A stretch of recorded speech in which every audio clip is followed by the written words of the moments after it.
We'll be live in about 3, 2, 1. Oh, well, maybe we're live now. Hopefully so. Hopefully everybody gets notifications.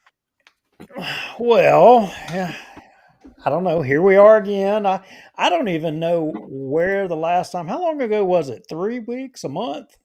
I think 3 weeks or a month ago, yeah. and we had told them that Sunday. We was like, oh yeah, this podcast is so good. These next things that we're going to talk about, we're going to come back on this week, and then we all got tied up and busy and tired and couldn't get to it. Yeah, because we don't do this for a living. We don't. This doesn't put Yeah, food on the table for us, or unlike everyone else who's living off the resource, it seems, across the country. But yeah, we said we were going to get back to it, and we're finally able to kind of get back to it. That last show ran a little long. This show, we're going to try to shorten it up quite a bit, but there's a couple of important issues that we want to cover, or maybe not issues, but just things you might not have heard about. Josh, you want to cover a couple of those or kind of mention them? dude, you broke up on what you said. Well, I was going to prompt you to kind of tell everyone kind of what it was we were going to talk about. So, in this show, there was I got recently an article that a split, we call it just the split read article, and kind of talking about snow geese and a little bit of what has been going on up in the northern parts of the hemisphere, and then there was also a article or a statement, I don't know what you would call it, from the old duck managers. Did you get a chance to read that one? Yeah, I read that one. It was really interesting, and you know, those guys up there spent their whole careers protecting these birds, and to hear what they got to say, and for people to play them off or even act like they don't what they're saying don't mean anything, that's 100% wrong.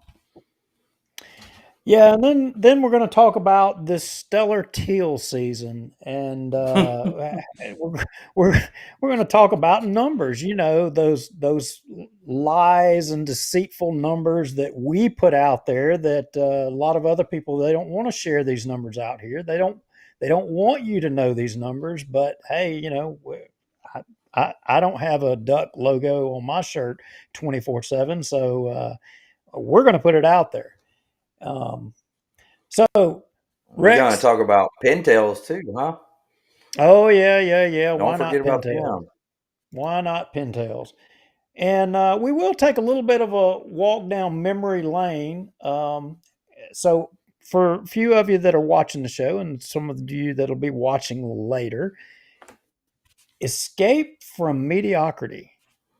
Have you ever heard of that? Escape from me. Some of you old guys, especially biologist types, that may ring a bell to some of y'all, but I'm certain that a lot of the younger folks, you're scratching your head. You got no clue what we're talking about. But we're gonna hopefully get to that and tune you in there. So Rex, give Yes, sir. everybody a little update on how the show goes, and like you always do so eloquently, and then let's get right into it. And it has not popped up in my feed to share. So Oh, well, I have gotten both of my notifications on Facebook and YouTube, so just a little reminder for everybody. We pretty much don't moderate the show. The only thing is if it's an obvious troll or spam. Other than that, you're pretty much free to, comment however you want to or whatever. Now, just be aware this is live. It does stay up on YouTube and our show archives. So if you comment live on the show, we may pop it up on the screen and everybody may see it. But like I said, we don't really moderate anything too much unless it's blatantly obvious. Also, the outdoor news at protonmail.com, that's there in case you have some information that you want to share that maybe you don't want it to be revealed where the source is. You can go make yourself a free protonmail.com account. send an email to us. Don't put any identifying information in it because we don't want to know who the source is. And send it to us and we'll check those out. So, with all that said, back to you, Mr. Lowry. Yeah, still, I don't know what it is. I mean, look, I told you, Facebook has me kind of squelched down because of my politics. I'm assuming, or what have you, and I did listen to my tech guy, and I did all of the recommendations he said, and I still have that quirky little glitch ghost in the system. I I don't know why. Well, we But may have to check that out further. I may know a tech guy who can eventually figure that out. Maybe. yeah, that's what I'm thinking. So Josh, getting on this split read thing. Now this kind of you came across this and you brought it to my attention, and it kind of struck a chord with me. We obviously have a delay Yeah. here. So yeah, big time delay. I couldn't hear half of what you was just saying just now. I don't know what's going on. All right. Um, Well, let me interject so before you get the started, Josh. Let me interject for a second. So, Duke, you're coming in fine. Josh, I can hear you fine, but I think there may be a delay. I don't know if your connection, who knows. But anyway, just to let everybody know. so the first paragraph in this is talking about the lowest numbers in 30 years according to DU with white front geese or snow geese. So white front geese are doing well. You got the lessers doing well. All these other geese in the Arctic that breed in the same area of the Arctic. Whenever I went and did some researching and reading about it, they're all doing fine, and they all have strict limitations on them, and they can only kill a certain amount, and there's no conservation order on them. And basically, if you go to reading, I remember it, and I'm sure that you do, Duke, and probably even you, Rex, because I remember the commercials. Save the Tundra, save the Tundra. It was during the late '90s, and it was a huge thing. And DU pushed for this conservation order and saying that the geese were destroying the tundras. Well, if you actually go look at the studies in the specific study area, it was a very, very, very small area of the tundra that they looked at. Every biologist I've spoken to about this says, Josh, what you don't realize is I've been up there. It's thousands of miles of tundra. And he said what these geese would do, they would come into a localized area and they would eat out that area, and then they would move on further. And they said they would continue doing this. That was nothing new. But pushed was a small study on a very small limited area to get this conservation order put into place. And we went to war with the snow goose, and we're now wiping out their populations. And you still have biologists such as our own in the state of Louisiana that does not want to end this order. And the only one that I know of that has ended the conservation order within their state was Kevin Cry. In And Texas. he That's right. speaks about it openly, and yeah, and he ended it, which is a great thing because Texas, he said Texas has lost, I think it was what, dude, 98% of their wintering snow goose population.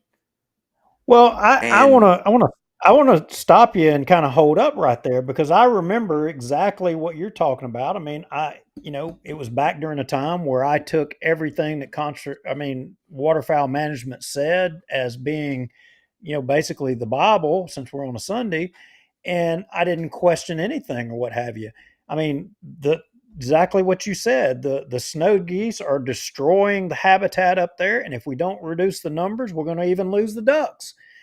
That that was kind of what was said, and that's nobody it. blinked. Nobody blinked an eye. Let's wipe those dudes out. I mean, it's more shooting, right? Well, in this article, it's talking about how in 2007 the Yeah. population was 20 million, and now I think we're right at 5 million, and we're still uh, Yeah. going to war. I got to tell you what's the deal? Why are we still going to war?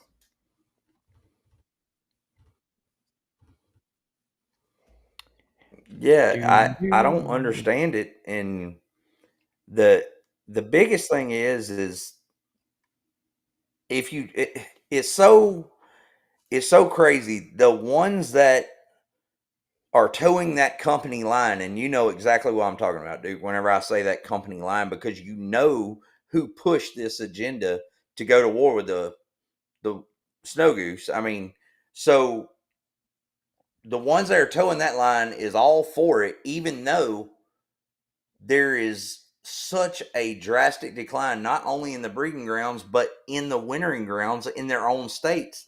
And they're still towing that company line. I mean, I've even asked old Zach himself, and he's like, "Nope, we still got to keep that conservation order in place." And I'm like, "Why?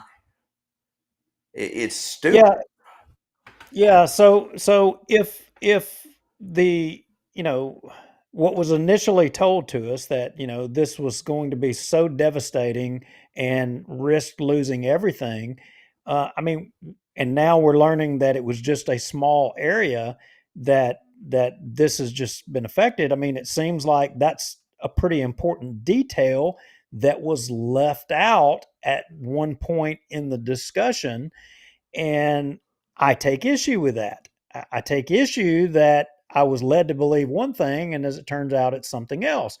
But this article goes on a little bit later, and I think it's like in about the fourth paragraph.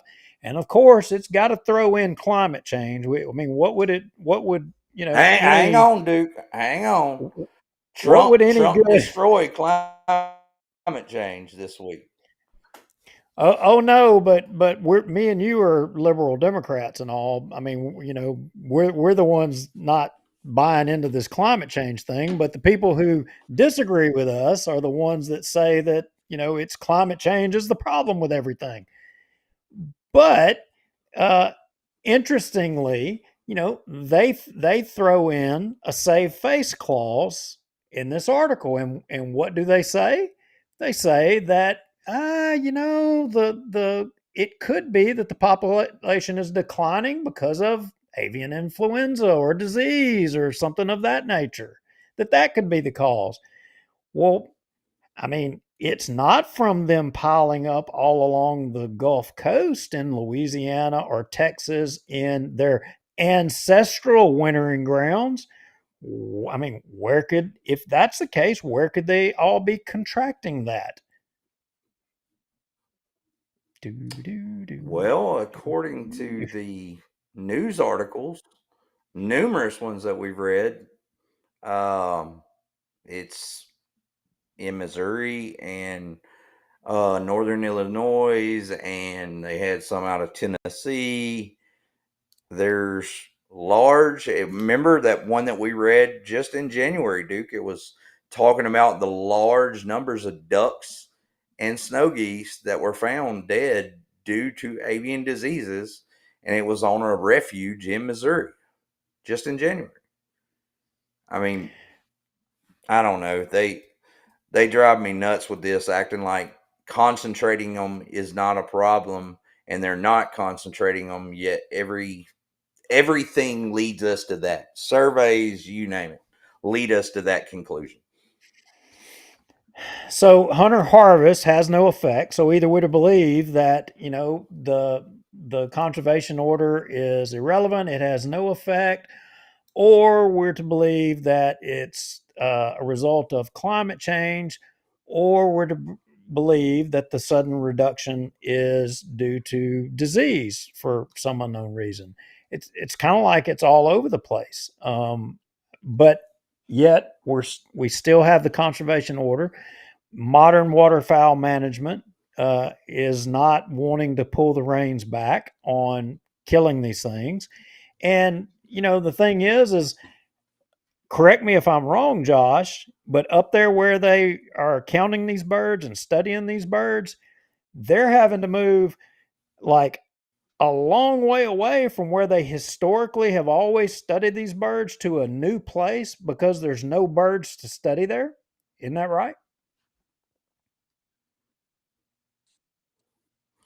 That's one way to put it. Yeah. Um, you know, if you just like what I was saying earlier, if you look at every other goose that breeds in the exact same breeding grounds, not somewhere else, the exact same tundra that have limits and are not underneath a conservation order, they are flourishing. They are either above the long term average or rising every year. But yet the snow goose is falling flat on its face, and they think that the conservation order is a good thing. And they're having problems even going up there and studying them because they're so low. Yeah, so modern waterfowl management was just here just in a short period of time and still today telling us we need to kill the hell out of these birds. We need to keep killing, killing, killing. And, now the science is, I call it science, but the evidence that people are starting to see in the breeding grounds and across the nation says something totally different.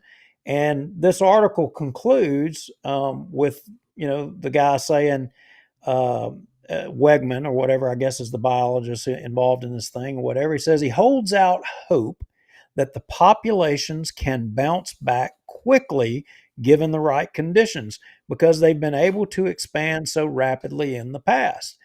I mean, we're hanging our hat on hope that they're going to be able to bounce back. I mean, It's where kind of like the same hope that they're having on the ducks. I mean, but yet they're saying a 60-6 doesn't affect the mortality of the breeding population. I mean, that's hope and a prayer.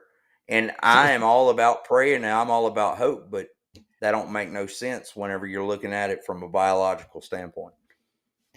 Yeah, so bottom line, all of y'all out there watching, you're supposed to be hanging. Waterfowl management's plan is that you need to hang your hat on hope.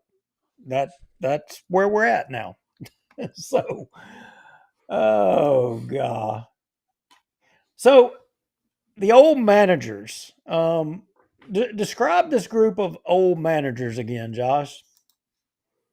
So Dave Rave was pretty. He's been upset for years. I mean, that's how I met Dave. Was I'd read one of his articles about 6 years ago, and I shot him an email, and we started talking from that point. And since then, we became pretty close. I mean, we talk at least once every 2 weeks and go over stuff. But he's been going to Minnesota conservation or their wildlife and fisheries commission or whatever meetings and voicing his opinion and going to flyway council meetings voicing his opinion and showing that we have a serious problem within the breeding grounds and between drake and hen ratios and all of his in the past versus what's going on right now and trying to get people to listen to him and realize that this modern day waterfowl management of being a bunch of I guess you would say uh just gurus on the computer and putting statistics in and equations instead of boots on the ground type style. He wanted to get a group together, so he got with other retired biologists and from North Dakota, I think South Dakota, one's out of Canada, and I think it's a group of 7 or 8 biologists, and they're all pretty upset about this, and they wrote in this to the Outdoor News out of Minnesota and it's a pretty good read, Duke. I'll let you read over it. Yeah, I'll read through some of this here real quick. I'm going to jump down, and this is some of the things that they said. Further, recent midwinter duck surveys throughout the United States have recorded the lowest midwinter mallard counts ever in many locations. A Canadian waterfowl research biologist recently concluded that the North American mallard population has collapsed. Why? Historically, the prairie pothole region was the most productive duck nesting area in North America. However, in the past 70 years, prairie pothole region habitats have been seriously degraded. The vast grasslands of the US and Canada basically are gone, and a myriad of wetlands have been drained. Looking at the past 30 years, millions of acres federal conservation reserve program grass and wetlands have been tilled. In Canada, the province of Saskatchewan alone has lost 16% of its wetland base since the mid 2000s. And we kind of all knew that, and I don't think even the people that disagree with us would. I think we would all agree on that the prairie pothole region is the most important. I think Yeah. where the majority of people will disagree is that there's not, in recent times, by waterfowl management, not been enough emphasis on it, or it being the priority is not the case anymore. And I think that's what the old waterfowl managers were trying to emphasize here at the start. That's the priority. They go on to say, and Delta waterfowl will love this, as grassland throughout the prairie pothole region was converted to cropland, habitat changes allowed red fox, raccoon, skunk populations to increase exponentially. It is estimated today predators destroy up to 90% of all mallard nests in the prairie pothole region and may kill 40% of all nesting hens. Killing of hen mallards on their nests has led to a skewed sex ratio in the mallard population of 80% males, 20% females. The mallard population is low, nesting habitat is degraded, only 20% of the population is hens, and 90% of the nests laid are destroyed. That is a recipe for disaster. So, you know, I can tell you as a firsthand witness that Delta Waterfowl's efforts to address this through predator management was objected to and fought by Ducks Unlimited, big waterfowl management. And I really don't hear a ton more these days. I would say this is probably the most recent point from waterfowl management, old waterfowl managers pointing out the significance of the predation of the hens on the nest. And I don't know, maybe Delta's still, fighting for it, but DU's opposed to it. DU doesn't think it's the way to go. I mean, they just want to buy an acre of land and put a fence around it, let all the ducks go in there, and you know let the predators have at it. I mean, well, they're going to kill the hens. Well, not only that, it goes right back to what we talked about, Duke, on a couple of shows ago, where we talked about moose jaw. Okay, that article. So you have, I didn't even realize this. You didn't know this until we started doing research. In areas where they had a big reservoir, DU in the past went in there and ran tons of piping. I think at that one it was 20 kilometers of piping with huge pumps to this reservoir to pump up the potholes on drought years. And they're not doing it, or they stopped doing it back in whatever year that was, 2021 or whatever, because the city didn't sign another conservation order with them, another easement. And okay, so they didn't sign this easement, but we have all this money that's being raised to save the breeding grounds in the United States, and then yet only a small portion goes to the true breeding grounds. I'm not understanding this. They have access to be able to help these birds on the breeding grounds and do things, and they don't do it. Well, the thing is there's only a limited amount of resources, and there's not nearly enough resources that go to the breeding grounds. And I've been screaming this for a long time.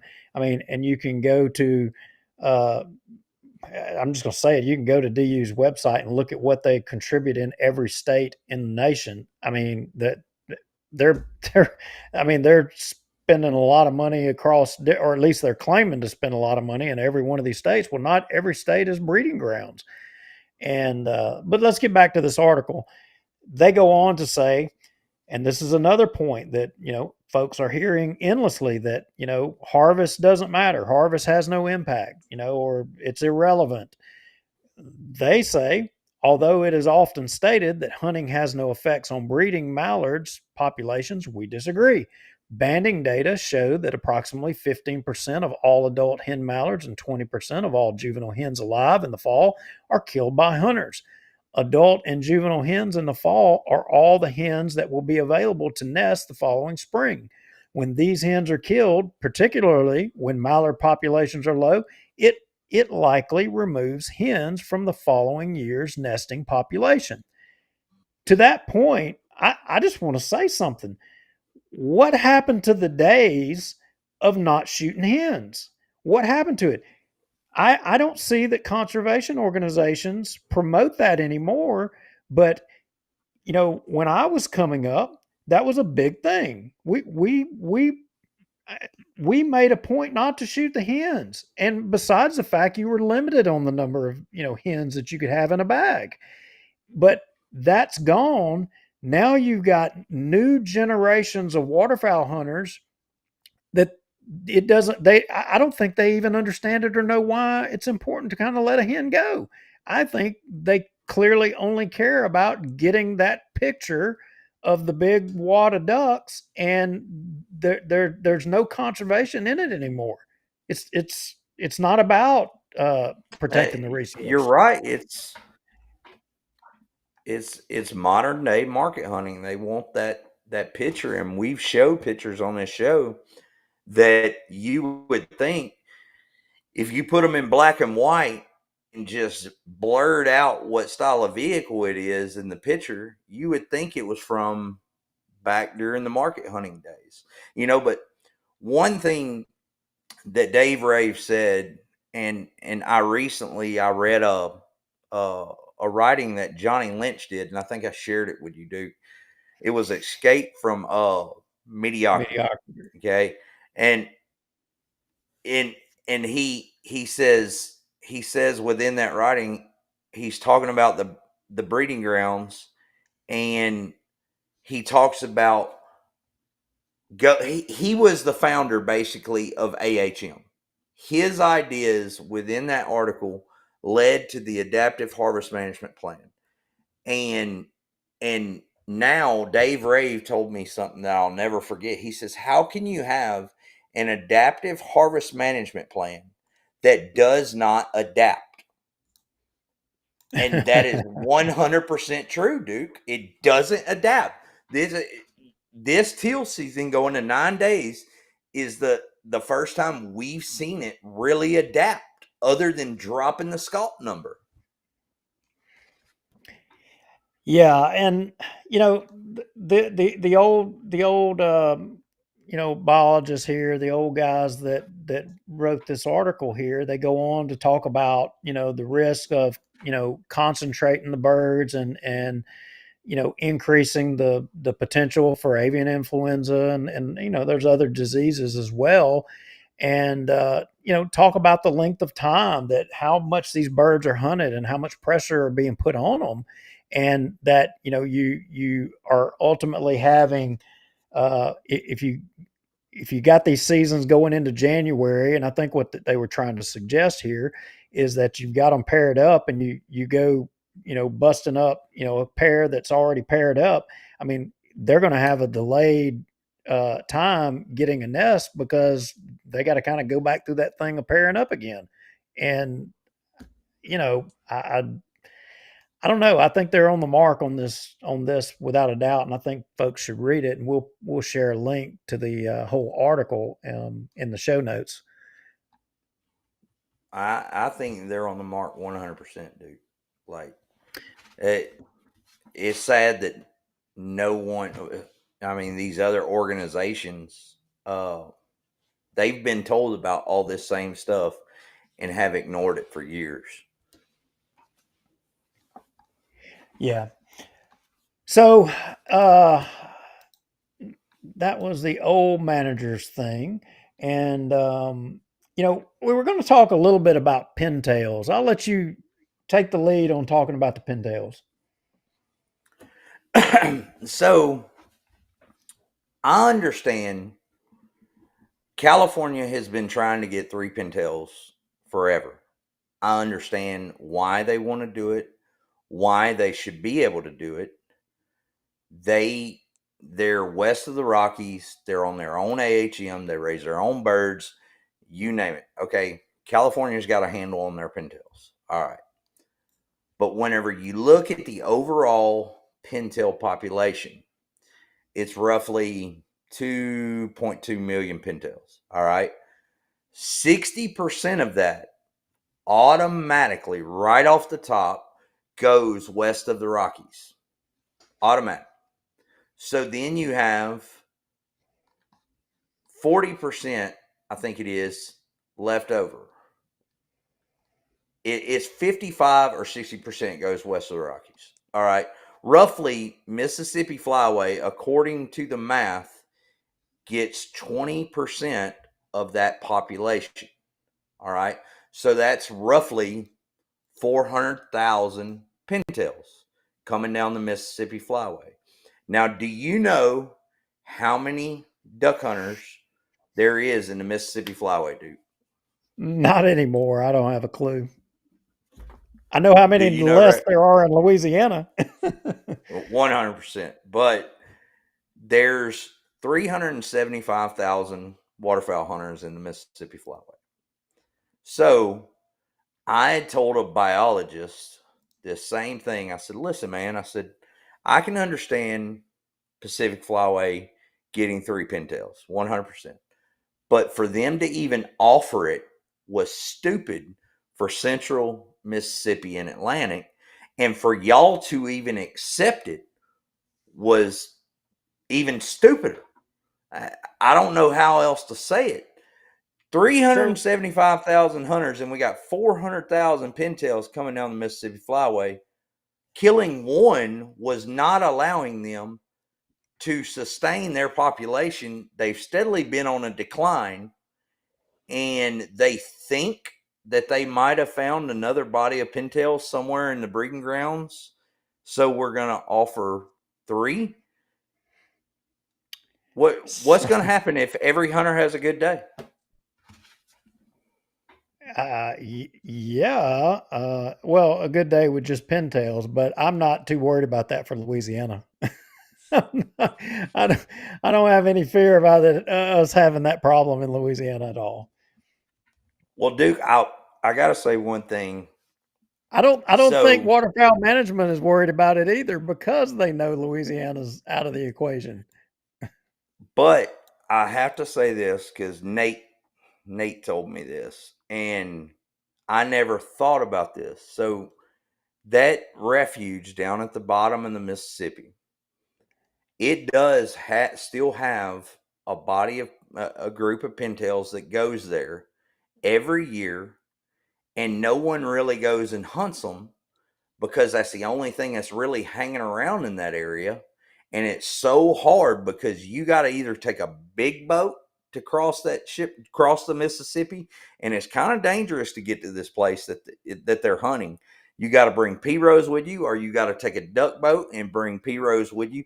And it's very, very hard to hunt. And to just be able to kill one pintail, it's never been really worth it for those guys to go out there and target them pintails. Okay. Now that it's 3 pintails, oh, say goodbye to that last little group that's coming to Venice this year. They are going to devastate that little population. They will be done. Well, we will see. I mean, again, waterfowl management says hunting is irrelevant. It's basically no effect, and we'll see. But I'm kind of thinking that hunting does have an impact, and I think we're actually seeing it. In fact, I think our own governor uh, saw it maybe this weekend. He went out for a hunt and. I got a picture in the folder here. Let's get that up there, and let's see how the governor's hunt was this Saturday. He went teal hunting, and yeah, let's see here. Where's that stringer at? Stringer or lanyard, whatever y'all want to call it. Rex has me on the fishing stuff. Well, I don't see the ducks. Josh, do you see any? Yeah, it's a great picture, but it's No, minus something. Ducks and feathers. I think I see 1 or 2 in one guy's hand down there on the end. Yeah, Yeah, there we that's what it go is. on the left of the picture. Yep, he's got maybe 1 or 2. Well, golly geez, that's gotta suck. Huh. So 6 guys in the blind, 2 teal. Well, wait a minute. No, And there has to be 7 because somebody's taking the picture. true, I didn't think about that. So 7 guys in the blind, 2 teal. And I guarantee you the governor was hunting some grade A property if I had to guess. Yeah, no doubt, no doubt. Well, that sucks. I mean, that the governor is having, a shitty season. I do know that not long ago he had a previous shitty season because I saw some other pictures that I didn't see any birds really that they were holding. And he's not the only one. I've seen Senator Kennedy with some pictures of him in the blind, and it didn't look like he did too good. In fact, I think I commented on one of them and I said, man, that picture would have been great if there were only some ducks in it. And, you know, uh, I, I think some of our politicians are starting to take notice that there's a problem. Having the will to get in the fight and take some action to do something about it. I mean that's always a difficult thing. It's a difficult thing in for everything in politics, but I would say more days like this, and we're going to get all of our politics moving in the right direction. But to the point of no ducks being held there, Josh, I mean, it seems like there were a ton of people commenting on the lack of birds. I I, mean, boy, dude, how is that possible? so most of the time in Louisiana, ever since social media came out, teal season is a tit for tat show off, okay? That every year, and it's funny as hell. And some people get mad and some people love it. I think it's funny. But this year, not so much. I saw a few guys, it was real spotty, and but what really got me is Spoonbill Adventures, okay? Glard and Hoffhour's place. He has a phenomenal business there, and I don't even know how much land he leases, but he is in the heart of blue wing habitat. And whenever I tell you he works his tail off to create the best scenario for all of his hunters he does it. And he's a great guy, Christian man. He goes to church with my sister. Great dude. Whenever he is knowing that he carries a large percentage of the blue wing keels in Louisiana, whenever he is making a post telling his clients, I'm very sorry, I hate it that it went this way this year. I'm glad that some of you came. I've been seeing tons of posts with other guides even turning people around and saying, do not come. We'll let you know if they show up. They're not here. I saw today Days Bayou made a post, and they weren't going as far as Gladden, but that's what they were basically saying. It was one of their worst teal seasons in history. But So Josh, it's bad. this is teal and it's September and this is duck hunting. We're supposed to, it's supposed to be about hope. Hope, Josh. That's I promise you, it is going to be about hope, and they better be hoping that this is not what they're looking at for our bona fide 60-day teal season that's going to be coming up soon. Well, now that you bring up bona fide 60-day teal season, Rex, let's get to that next cut with duck harvest minus teal and divers. So I'm sure that some of the anti Flyway Federation, anti Josh Goins, anti corn lobby, screw Louisiana people are going to gnash their teeth, and probably waterfowl management is going to, find some fault or somehow or another we're building swimming pools and lying or partnering up with PETA or some crap like that. But break this down here. Here's some more numbers, and we don't even have to have this peer reviewed, do we? No, we don't, because this is straight out the Mississippi Flyway data book. And what's good about that is that all the numbers that, I don't care if your state biologist puts out a number, because I've seen it tons of times, especially whenever Larry Reynolds was in there running things. He would put a number out and it'd be this pumped up number, and then all of a sudden Mississippi Flyway data book, once it updates and all those numbers got audited, it wasn't the same number. But this is out on the Mississippi Flyway data book. The latest year that we can get is 2022. So all duck harvest for Louisiana during the year 2021, 2022. So you can see blue and green wings.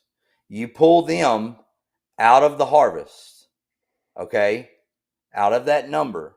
Then you pull the divers out of that number. And in 2021, once you pull the blue and green wing harvest out and the diver harvest out, Louisiana killed 104,984 ducks. In 2022, 180,678 ducks. Now, what I pointed out to you before the show, Duke, and it's something that I had never thought about till JD brought it up to me. He said, well, let's go and see what woodies were and spoonbills were. Well, woodies were like, I think it was like 40,000, 30 to 40,000, somewhere up in there. And Right. then spoonbills were 40,000, whatever. Well, pull another 70,000 out of those numbers, and you're talking about Louisiana killed 30,000 dabbling ducks other than blue wings and spoonbills. And this is a state that used to harvest upwards of 3 million birds a season. We got a serious problem, dude. Serious problem. Well, look, everybody up the flyway, they can all laugh and gnash their teeth and say, ha, ha, ha, we don't have no problem. Y'all got the problem. You're the ones murdering all the blue wings and green wings down there and killing what you got coming. But here's the thing. Yeah, so we've had a certain species taken away from us. And so now we're basically, like you said earlier, 60-day teal season. We're loading up on the teal. That's the majority of what we're harvesting. And, at some point you would think you're going to start seeing those species suffer if, they are disproportionately being harvested, in say like Louisiana. So I'm curious, what were the numbers for teal, this year on the BPOP? They was under 4 point, I think it was 4.4 or something, because it's got to be over 4.6 to be on a 16 day. but So I think it it was like 4.4. but it dropped, right? I Yes, mean, yes. it dropped. We're starting to see that impact, and now fast forward. Now, granted, I mean, look, I mean September. We've had teal seasons that were hit and miss in the past. I mean, I remember commenting to one friend of mine. I said, I can't remember a teal season that we didn't have some big storm or front or whatever. It is dry, and you know, I, I I haven't seen us have the weather that we have. I mean, the temperatures are right. It's hot as Hades, but we just normally have some Yeah, but precipitation. here's the thing, and I wish that I would have dumped that article in, Duke. So the DU article that was released this week, and the Louisiana Ducks Unlimited put it out, and I had shared it to you. So we kept hearing all these years, harvest does not play a role, correct? That's right. What was one of the main issues with the blue wing population that they listed within that article? That Louisiana was over harvesting blue wings. Remember that? And that was one reason why the population was lower? I don't remember. Well, if any of you guys want to go look it up, that was one of the possible issues that was listed in their teal article. And I find that funny because how can you say that it is just strictly harvest does not matter and then come out and say something like this? There it is right there. Yep. Well, hey, I think other people have an idea what the problem is, Josh.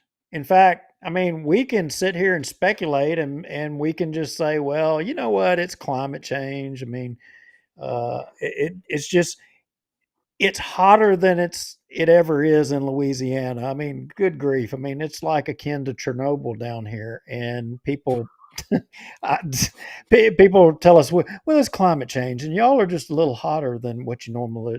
That's why the birds aren't coming there. You need weather. You need weather. Yeah. I mean, I've had so many mosquitoes. I felt like I was going to need a blood transfusion during September hunting before in Louisiana. So I don't want to hear, Did, pardon my French to you nice Yankees, I don't want to hear some Yankee telling me we need cold weather down here because damn it, we shoot birds with mosquitoes that, we mix up for a duck every now and then. not only that, this was probably the coolest teal season I can remember in a while. But earlier we were breaking up, and I don't think that you heard me. So you can't talk about climate change anymore, dude. Trump killed that at the UN this past week. I think Well, that he said that they were stupid people that came up with that. It was his exact words. What was it or was it not? yeah, but he's been saying that. I can't wait to see all of waterfowl management are going to take on Trump and say, "You're wrong, Trump. You're wrong. It is climate change. That is why ducks aren't migrating anymore. That is the reason why." Oh yeah. I'm waiting. I'm just chomping at the I bits to see this fight. I can't wait to hear him say that the carbon stuff is not corrupt, Trump. I think that he called the carbon mitigation game. He called them the biggest gangsters out of them all. Con So job or whatever. But yeah, for those of you, I'm looking forward to that. for those of you wondering, really, why we don't have the teal, I mean, you're being told but it's one reason. But I think some people in Missouri have an idea themselves as to what is going on, and don't take our word for it. Y'all listen to what the Missouri people are saying. Oh, holy crap. You got to get a picture of that. It is full of corn. Dude, you got to get a picture of that. That's epic. The teal are eating. This is what's holding the teal back from going to Louisiana. Right there. Picture's worth 1,000 words. Play that. Start over and play that again. One more time for those sitting in the back row. Yeah. So y'all watch this again. Oh, holy crap. You got to get a picture of that. It is full of corn. Dude, you got to get a picture of that. That's epic. The teal are eating. This is what's holding the teal back from going to Louisiana. Yeah. Our heated corn ponds we got. Heated corn. That's awesome. Hey, that's so funny. So what, that's so so what funny. pisses me off about this, dude, like, I watched this the other day, so I didn't even really want to watch this just now because it pisses the hell out of me. So that right there is some bullshit. They're hunting moist soil, but apparently this moist soil conservation area, somewhere around it, just like all over Missouri, you have these conservation areas and these huge refuges. And within those conservation areas or refuges, they have unharvested corn, like tons of it, that they are flooding. But Josh, you know that those teal are landing in some dry field somewhere eating that corn. That's why they're doing that. It doesn't matter if they're landing in a dry field, a flooded cornfield, or whatever. Teal, what is the one bird that all of these assholes have told us that does not stop due to the corn? What's the one bird? Oh, the teal will never stop due to this. Well, now we're starting to see the effects of it. And it's not just teal; it's gadwall. But look, 100%. they say that, oh, that ain't no big deal. But I can take you back in time and do a little reading, Waterfowl Tomorrow, where it talks about the other species, even some diving species that they documented feeding on corn. So these asshats can say what they want about it's not having an effect, but in these arrogant, pompous, slob hunters are bragging about it. They think it's funny. I mean, the guy to the right has him a GoPro on his helmet. He's got one of the cameras on his shotgun. They've got some other podcaster in which, you're fine, whoever you are, Jack Wagon. I mean, they're seeking to make money off the resource, and then they're bragging and laughing about that they're able to, holding up teal now with the corn. So for all of you in the South that are on the fence, or that if you're a public land hunter and you think that these unharvested, flooded ag fields are not altering things, I don't know. This ain't AI. These guys are, making money right here. They're off of the resource. We keep saying it. How many times do we have to say it and show you? Duke, I think that we've all talked about this, how ethics within the hunting community and fishing community has drastically changed over the years, especially now. And I'm glad that we have new hunters and new people coming into the sport. But I'm telling you right now, I know for a fact, two of these guys that are so-called these great waterfowl hunters that are doing these YouTube videos just started waterfowling just a few years ago. So from what they said on their own videos, so these guys are new to this. They have zero clue about the history, the true history of waterfowling and of waterfowl management. And all that they know is flooded corn and going to these places that are on or near the flooded corn. That's all that they know.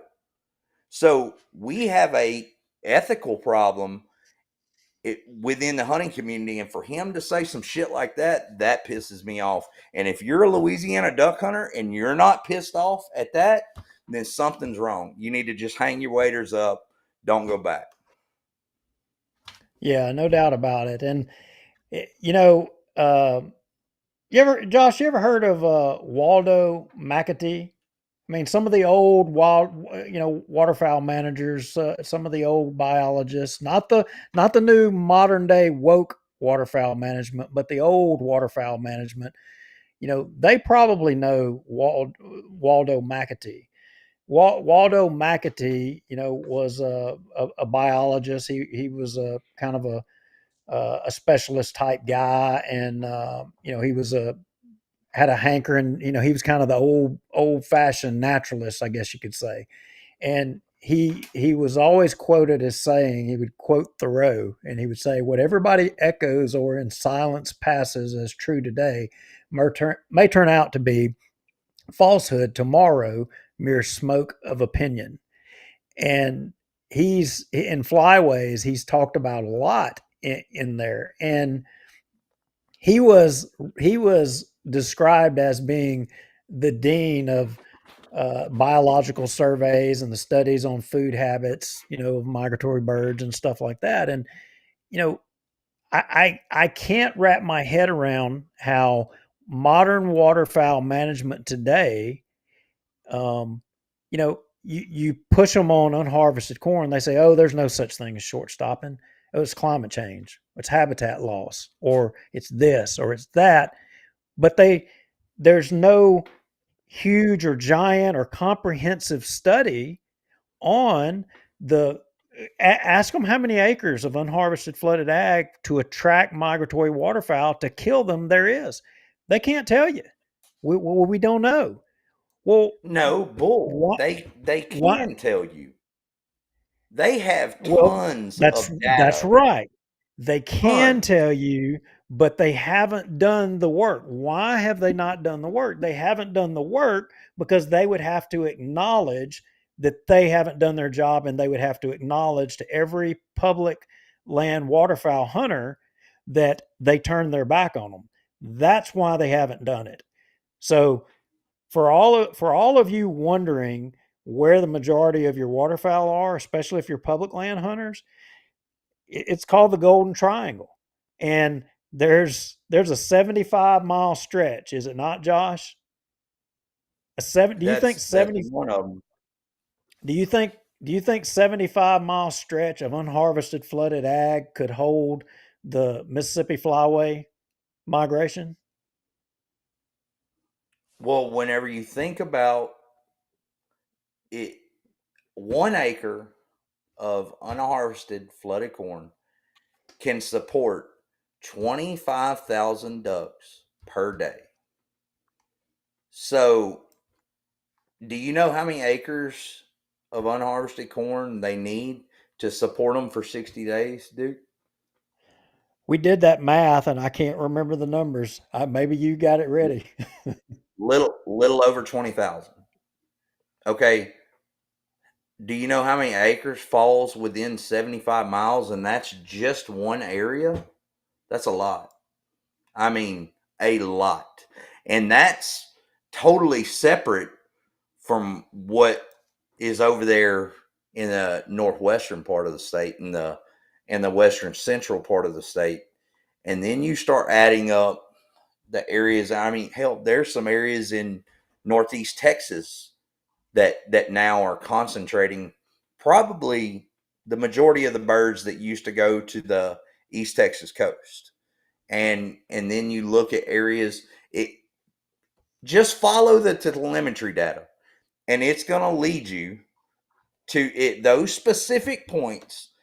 If you are interested in this and really want to know, go to the telemetry data that Cohen has put out, that Paul Link has put out, and whenever you look at it, follow those points, then go open up Google and zoom in and see what you can find in that local area.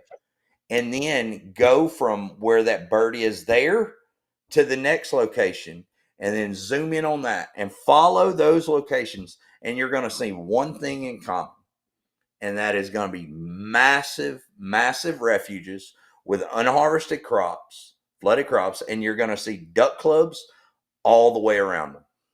So 1% of the conservationists and the hunters in this nation, and Buster Cooper said it the best. He did a video of it this past season. 1% of the conservationists and hunters in this nation are controlling 99% of the birds. End of story.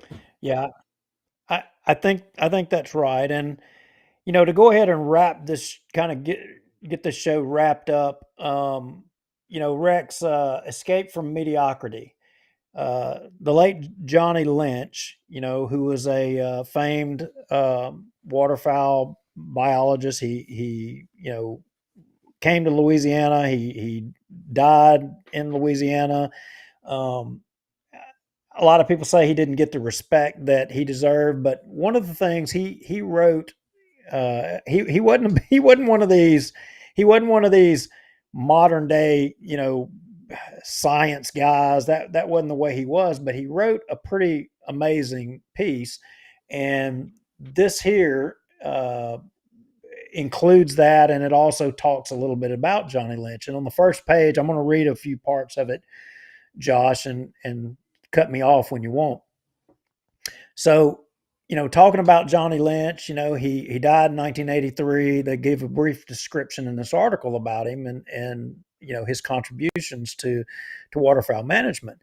And they describe, kind of what his thoughts were and before this paper that he wrote. They said John thought, spoke, and wrote with exceptional clarity and vigor, but with little regard for the accepted modes of written communication, the scientific paper, the project report, and the memorandum. By persisting in expressing himself in his own way, he delighted and inspired his colleagues, but could be ignored with impunity by people who felt safer with the conventional. Meaning he was a regular guy and he tried to apply to management, kind of as being a real, not one of these techie persons. No offense, Rex, not that kind of tech, but the writing all these technical papers and hanging your hat on whether you counted 0.8 of a spoonbill versus 0.4 of a spoonbill. That wasn't him. He was the big picture guy. He would step back and he looked at it and took a different view of things. And this article, it goes on to say, talking about Escape from Mediocrity, when it was first circulated, Escape from Mediocrity appealed greatly to field biologists, but very little to federal, state, and provincial administrators, who much enjoyed annual haggling over hunting regulations, seeking to secure local advantages for their constituents, and who were unwilling to admit that a simple system without any pretense of fine-tuning might be all that was needed. And he was talking about the seasons. Like right now, Josh, I mean, we're hunting waterfowl based off of what? Based off of breeding counts Well, and not harvest from last year. Last year's number. We're off of old data, right? Yeah. I mean, Yeah. not based off of what was produced in the prairie pothole regions this year. It's not. It's based off of what was last year. And that, dude, to that point, Paul Jakobzak told me, he said, man, prior to this AHM stuff, he remembers, he says, the states and everyone at the council would be going to the United States Fish and Wildlife Service, waterfowl guys, the management, right after they did the counts. They put the counts out early. They'd have the counts in July, and they go to them and be like, well, or what, how many days are y'all going to give us? How many ducks are y'all going to give us? Blah, blah. And every year that, well, it's going to be a 30-3 this year. And they chose at that point, off of what was in the breeding grounds that year, at what it was going to be. And Johnny Lynch's article here is talking about, hey, let's come up with a better system. And exactly. And that's what the AHM came from. And what's crazy is this paper was never really, if I understand correctly, it was never published scientifically. It was in his journal, or he wrote it on his own, and someone got a hold of it, and they wrote the first page or two just describing who Johnny Lynch was. And then it goes into Johnny's article, and that's where he talks about everything. And not only that, what they were talking about just a second ago, whenever they were saying that the higher ups didn't really pay attention to Johnny, he didn't cut no slack. He was a no nonsense, no bullshit type of guy, and he very well states it in this article, and it's a great article. Yeah, so he goes on and he takes some shots, and like you said, he was no nonsense, and he does it in an amazing way. And he talks about the dividing up the breeding grounds, and he called them the bald open prairie, describing a specific area.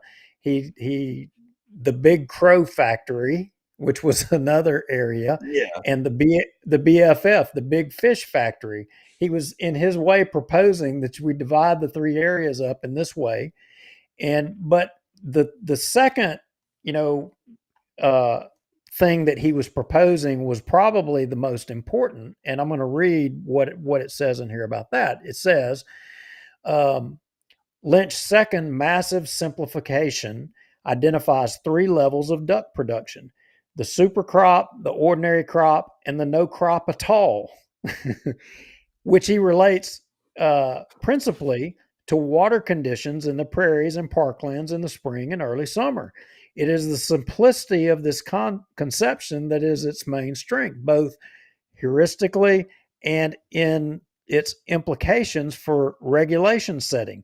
The tendency of ecologists is to develop more and more complicated schemes of wetland classification to reflect as accurately as possible the complexity of the real world at various levels of aggregation, and to partition duck populations to correspond to their wetland classification systems, often with added political divisions into states and provinces. Similarly, drafters of regulations are strongly inclined to produce elaborate variations from year to year as well as from state to state in response to reported fluctuation in ducks numbers and expected output. He was laying out, and he was kind of trying to say that it's the propensity of people to try to make this thing more technical than what it has to be. All the money and all the modern waterfowl biologists, they all want to do all of these studies, but yet they'll turn around and say, and we hear it every year, well, it's all about rain. We either got enough rain or we didn't get enough rain. But yet we've accepted this, AHM model where we're working off of numbers that don't even correspond to the year in which we're shooting them in the face. And if dude, this right here. Okay, so the big open prairie, the big crow factory, the big fish factory. Does everyone understand what Johnny Lynch is actually saying about those, and what Duke is saying right now about they try to overdo everything, and it's been proven since the 1930s on duck. We are specifically talking about duck breeding habitat. Johnny is talking about duck breeding habitat. DU had a map in the 1930s. We were told whenever we put it out not long ago, oh, well, that's just you can't use that. You can't use historical documents like that. Yeah, you can. This rang true even whenever Johnny Lynch was around, and it rings true now.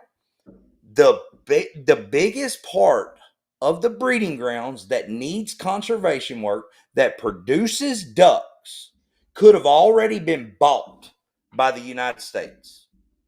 Am I wrong, dude?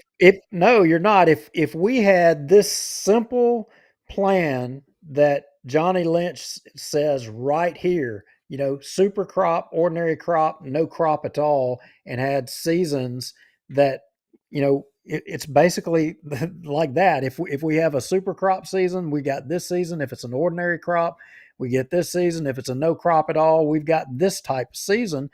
I got to tell you, I think we'd be better off today in waterfowl hunting. I think our populations would be better if we were more simplistic. But moving along in this We need to article, also be clear in telling the people what Johnny is talking about with the crop is not row crops, is not agricultural. It's the crop of ducks. look, the Just only for those people of that you who the only don't know people that would interpret it that way would be people from Missouri. Okay, just I'm yeah, sorry. but there might be some younger guys that watch this and misinterpret what we're saying and use it against us or whatever. But he's talking about ducks, guys. The So, abundance of ducks. So Johnny Lynch and this escape from mediocrity, you know, Lynch's purpose in writing the paper. I mean, he was being serious, but he did it in a way that was amazing. You know, and I'm reading here. He believed that he would be more successful in persuading his fellow professionals of the merits of his case by using an exaggerated vernacular language. He ignored the sad fact that bureaucrats and academics eschew humor, at least whilst wearing their professional hats. In retrospect, it is a pity that he did not also produce a parallel piece for the Journal of Wildlife Management of the transactions of the North American Wildlife Conferences that could have been cited in the professional literature and so perhaps led to wider circulation and consideration of his key ideas. They deserve fresh consideration now in the light of the mass of information and the little new knowledge accumulated since 1951. This is stimulating stuff, old ideas that are still fresh, expressed by a remarkable voice that sadly will never be heard again. I mean, it's saying you need to pay attention to the old. I mean, and there are some answers in the old, but It's history repeating itself modern waterfowl over and over. management in no way, shape, form, or fashion want to go backwards in time and listen to people. They, I'll bet all these cats nowadays they probably laugh at Johnny Lynch. They probably think he's a jackwagon. And to me, these people, I mean, I guarantee you, Johnny Lynch is rolling over in his grave knowing that the United States Fish and Wildlife Service took what his plan was to do something great and again overcomplicated it and screwed it up and didn't take their focus and put on the big open prairie, but yet focused in the wintering grounds and in the big crow fields and in the big fish factory and put all this money everywhere else. Whenever throughout this time period, we could have bought the most critical part of the breeding grounds and it could be pristine with pumps everywhere. I mean, shoot, fly in. I mean, they're talking about cloud seeding. Cloud seed the clouds up in the breeding grounds. Something. Look, it pisses me off. Well, this article, you know, and what Johnny Lynch wrote, "Escape from Mediocrity," it's quite lengthy. In fact, we're going to skip to the very. I'm going to skip to the very last page of this, Rex, and I want to read a little bit of it, and we'll share this out for you to read, but to show you what they're talking about in the language that he used and the way that he wrote this. And it was almost as if he was making fun of waterfowl management and not so much the real people, the real guys like him, but he was making fun of waterfowl management and their propensity to try to be so techy and without, I mean, it's I guess it's that thing of, you can't see the forest for the trees. And I don't know. You just, so here's how he was saying what he was saying, and I'm going to start at the top. What this pedantic individual means to say, interprets another airman, we might get an early maturing super crop next year, but a sudden early old-fashioned winter sweeps the birds south before anybody can get a crack at them. Or we might be stuck with a no crop at all and a warm open winter. In which case, the ducks, instead of going to Mexico and such places where they might get politically prepared, figuratively, and also literally, dawdle in the states where they get positively potted and permanently salted away. Gentlemen and also airmen, intones the moderator, the facts at hand would appear to indicate that all angles of the issue have now been accorded adequate discussion. It is about time that we bring all this yakety yak to a deafening halt and conjure up some conclusions by way of concluding this conclave. Scribe, stand by for extended traffic. A sport brandishes a fresh malt and shouts, I conclude that the duck laws change around so fast that we can't hardly tell when we are obeying them. And I can hardly tell, adds the game agent, when you ain't obeying them. And nobody can tell whether all this intricate legislating is worth the effort in the first place. Is it getting harvested the exact number of ducks that we say should be harvested that year and also saving the correct number right down to the last spoonbill? We flat conclude that it ain't. This from an airman. Be it therefore resolved, says the moderator, that we limit the duck laws to 3 distinct sizes to go with the duck crop, which comes in only 3 sizes. Be it further resolved, he continues, that we keep an eye on the BOP of the big duck factory, and whenever it goes into production and sets the stage for a super crop of ducks, we drop whatever else we are doing and hasten to the moldy chambers with the news. And we will prevail upon the great white fathers to dust off the seldom used Green Book of Rules and read appropriate passages, therefore, to representatives of the press, who in turn will trumpet the glad tidings to the waiting world. We really got the ducks this year. Have at 'em, lads, and don't be bashful. But years when things go Democrat in the big duck factory and the summer hatch amounts to no crop at all, we interrupt our fishing only long enough to send a wireless collect to Washington, which will suggest that those in high places drape their office windows, wear their black ties and armbands, and read from the rule book with the flashing red binding.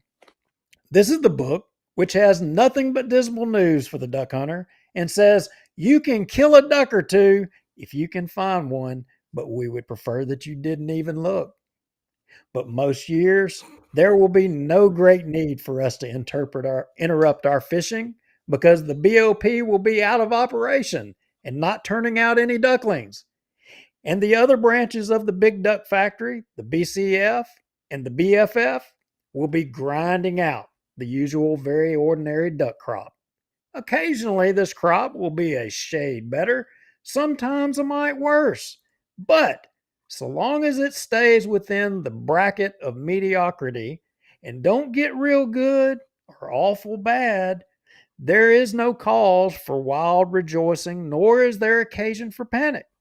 And the great white fathers will distribute at the appointed time copies of the ordinary rule book with the amber label, which provides for a standard ordinary harvest of the standard ordinary crop, and which, God willing, will not be revised anymore just because some years we have the odd extra duck more or less. Scribe, he concluded, rush these things to the presses. The International Brotherhood of Mud Flatters and Mallard Maulers even now awaits the outcome of our deliberations. We gather up our copious notes, taxi clear of obstructions such as prostate airmen, and start our takeoff run, holding considerable starboard aileron against the strong crosswind that seems to have arisen. Sometimes later, we learn that Joe, the mixologist at the malt bar, is putting 2 eggs in his shakes these days, which probably explains why we depart the Flyboys Rehab Center that entertaining and instructive evening via the hinge end of the swinging doors. That was the end. You know, what he's talking about, the amber the Amber Regulations book, that is what we now look at as AHM.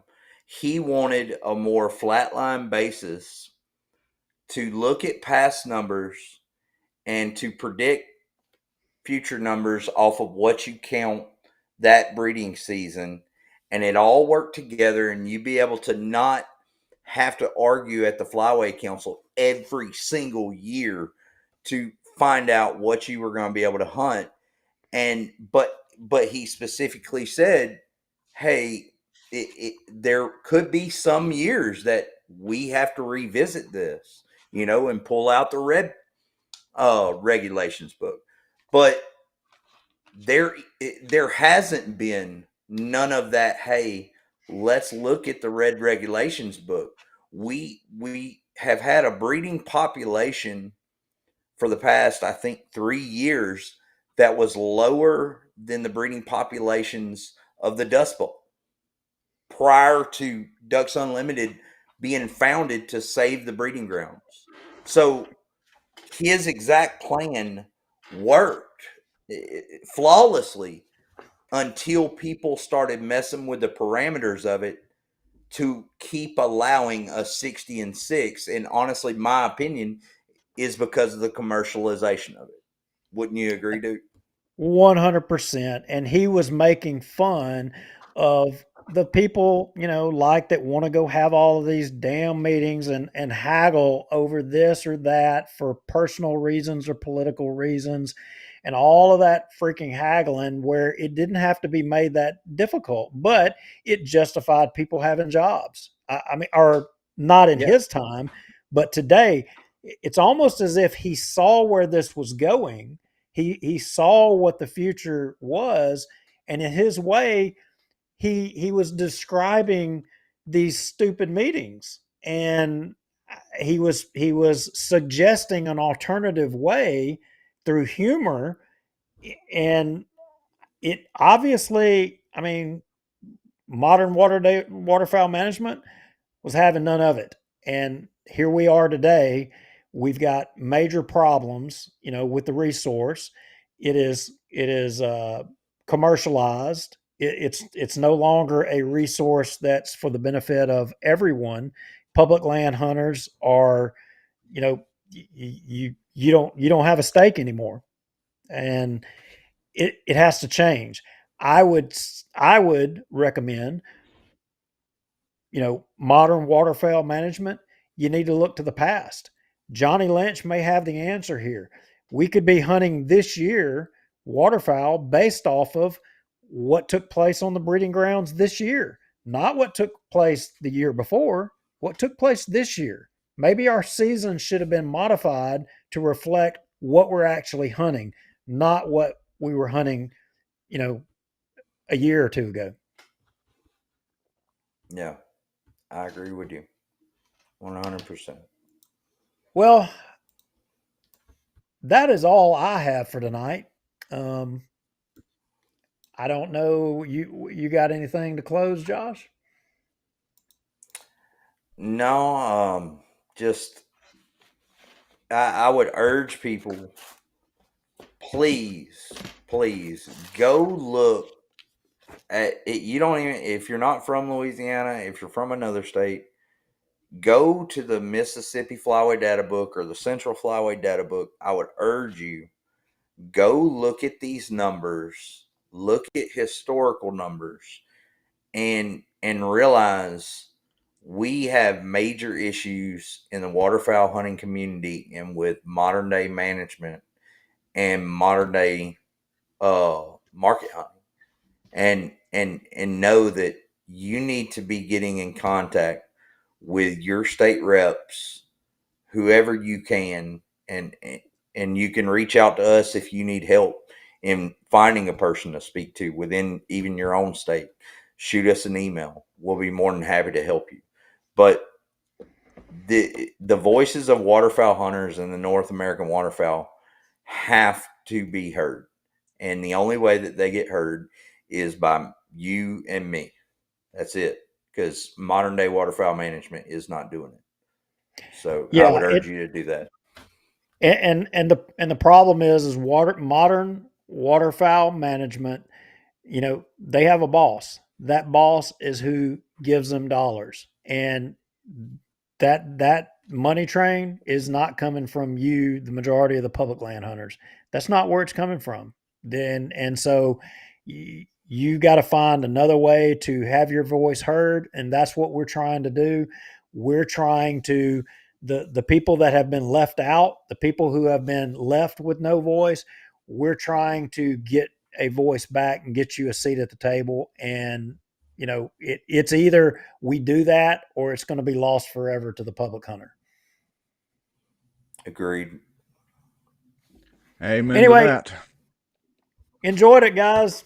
That's all I got. I did too. Thank y'all. All right. Well, glad to have both of y'all back in the saddle after a couple of weeks taking off, and we will look forward to having another podcast coming up pretty soon and continue the Flyway series. Good night. Adios.